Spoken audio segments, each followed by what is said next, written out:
मैं चंद्रपाल, अनुदेशक वायरमैन, राजकीय औद्योगिक प्रशिक्षण संस्थान, मुरादाबाद, उत्तर प्रदेश। आज हम अपनी वीडियो में टाइप्स ऑफ डीसी जनरेटर का अध्ययन करेंगे।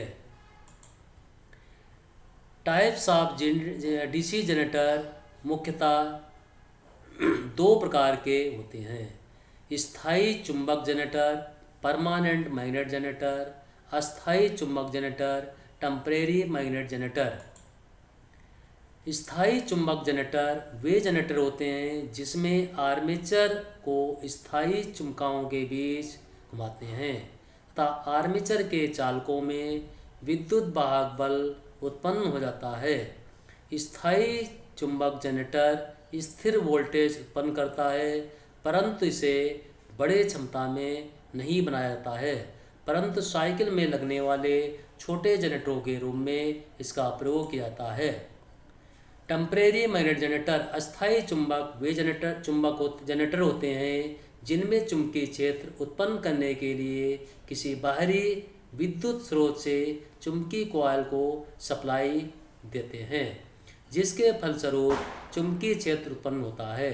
वर्तमान समय में अस्थायी चुंबक वाले डीसी जनरेटर का प्रयोग सर्वाधिक किया जाता है तथा इसे अपनी इच्छा अनुसार इसकी क्षमता को घटाया अथवा बढ़ाया जा सकता है। कॉइल में बहने वाली विद्युत धारा के मान को घटाकर अथवा बढ़ाकर चुंबकीय क्षेत्र को कम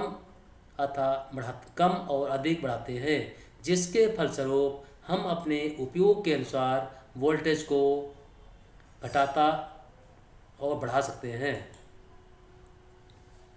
सेपरेटली एक्साइटेड जनरेटर और self excited generator. Separately excited generator वे जनरेटर होते हैं जिसमें चुंबकीय क्षेत्र के लिए प्रयोग किए जाने वाले कॉइल को किसी बाहरी डीसी स्रोत से डीसी सप्लाई प्रदान करते हैं। इस प्रकार के डीसी जनरेटर का प्रयोग बहुत कम किया जाता है, परंतु फिर भी इसका प्रयोग निश्चित लोड वाले जगहों पर कर सकते हैं। सेल्फ एक्साइटेड जनरेटर वे जनरेटर होते हैं जिनमें चुंबकीय क्षेत्र उत्पन्न करने वाले कॉइल को स्वयं द्वारा उत्पन्न वोल्टेज देकर क्षेत्र को चुंबकीय बनाते हैं।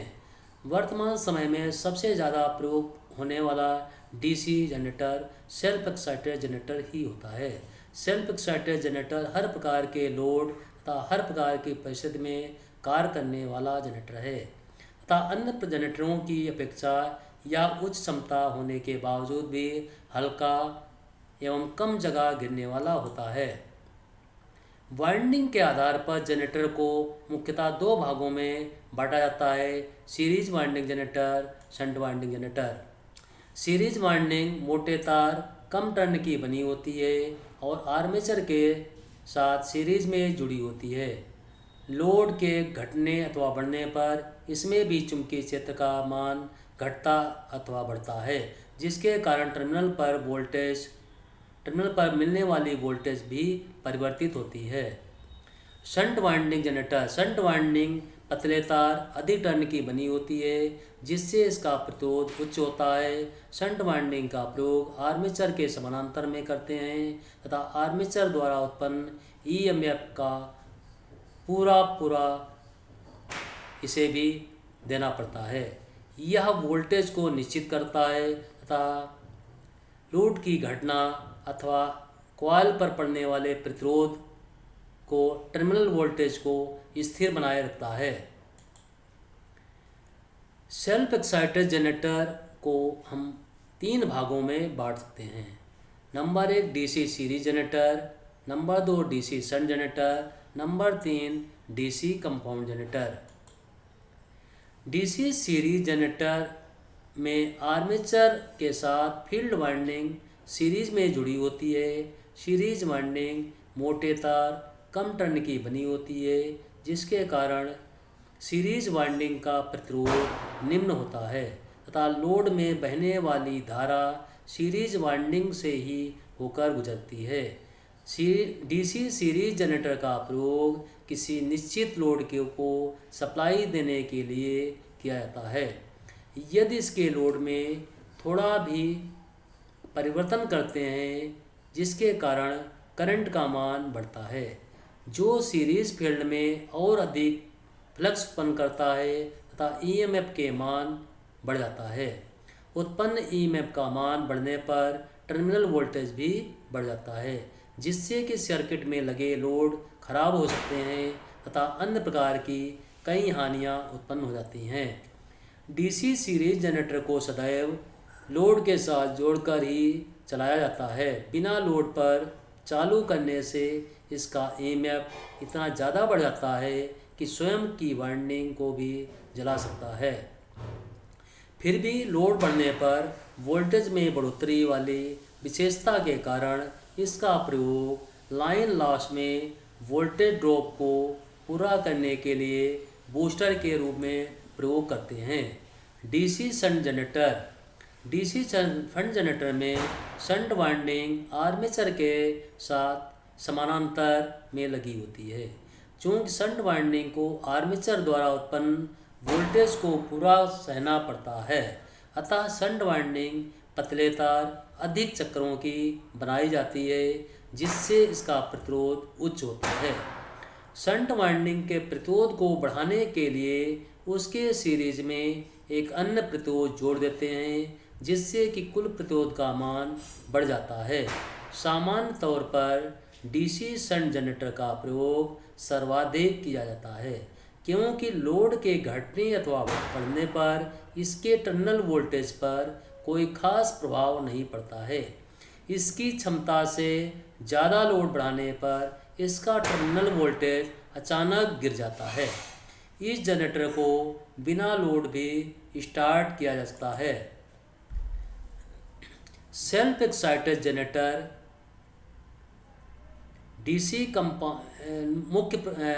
सेल्फ एक्साइटेड जनरेटर निम्न प्रकार के होते हैं। डीसी कंपाउंड जनरेटर में सीरीज फील्ड वाइंडिंग और शंट फील्ड वाइंडिंग दोनों होती हैं। इस जनरेटर का मुख्य विशेषता यह है कि इसे बिना लोड के अथवा लोड के साथ चला सकते हैं। डीसी कंपाउंड जनरेटर के दोनों फील्ड वाइंडिंग को भिन्न भिन्न प्रकार से जोड़कर कई प्रकार के कंपाउंड जनरेटर बना सकते हैं। ये मुख्यतः दो प्रकार के होते हैं। Cumulative compound generator, number 2 differential compound generator.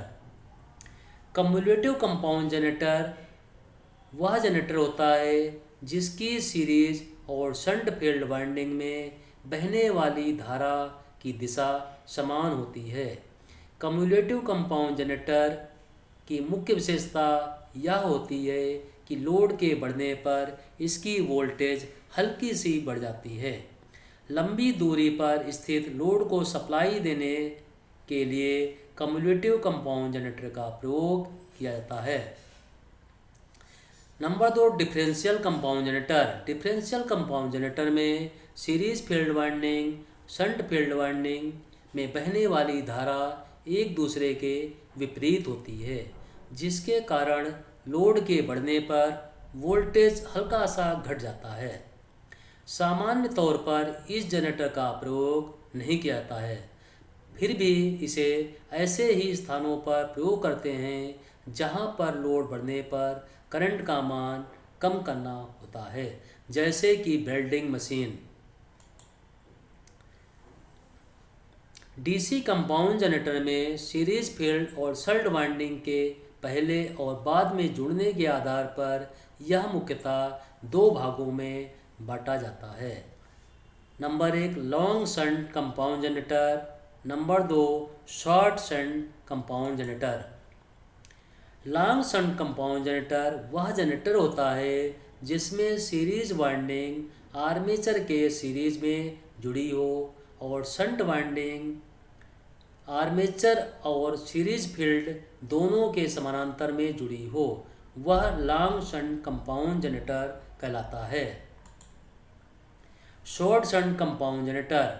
Short shunt compound generator वह जनरेटर होता है जिसमें फील्ड वाइंडिंग आर्मेचर के समानांतर में और सीरीज फील्ड वाइंडिंग आर्मेचर और शंट फील्ड दोनों के सीरीज में जुड़ी होती है, शॉर्ट सर्किट कंपाउंड जनरेटर कहलाता है। तो आज की वीडियो में हमने आपको टाइप्स ऑफ डीसी जनरेटर का अध्ययन कराया। अगली वीडियो में फिर हम नए चैप्टर के साथ में उपस्थित होंगे।